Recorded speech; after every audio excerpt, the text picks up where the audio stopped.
Bridge implant.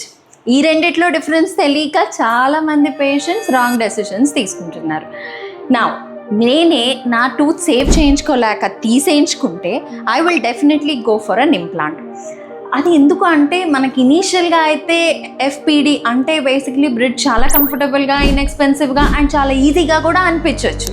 But in a long run ఇక్కడ ఒక పెద్ద పాయింట్ మిస్ చేస్తున్నాం. మనం బ్రిడ్జ్ పెట్టాల్సి వస్తే గ్యాప్కి ఉన్న పక్కనున్న 2 teeth హెల్దీగా ఉన్నా కూడా మనం కట్ చేస్తూ ఉంటాం.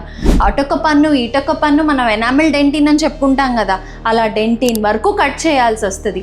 సో అలాంటప్పుడు హెల్దీగా ఉన్న టీత్ని కూడా మనం అన్నెసెసరీగా చాలా వరకు లాస్ అవుతాం. అదే ఇంప్లాంట్కి వచ్చామనుకోండి, పక్కన ఉన్న 2 teethని అస్సలు టచ్ చేయము.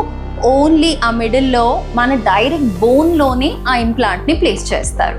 ఇంకొక అడ్వాంటేజ్ ఏంటంటే మనం ఇంప్లాంట్ పెట్టినప్పుడు అది మన న్యాచురల్ టూత్కి రూట్ ఉంటుంది కదా, దాన్ని రెప్లికేట్ చేస్తూ ఉంటుంది. ఆ పైన మనం క్రౌన్ పెట్టినప్పుడు అంటే క్యాప్ పెట్టినప్పుడు మన నార్మల్ టూత్ లాగానే ఫీల్ వస్తుంది. ఎందుకంటే మనం తిన్నప్పుడు దానికి కాజ్ అయ్యే ప్రెషర్ కానీ యాంగిల్ కానీ అంతా మన న్యాచురల్ టూత్కి చాలా దగ్గరగా ఉన్నట్లు అనిపిస్తుంది.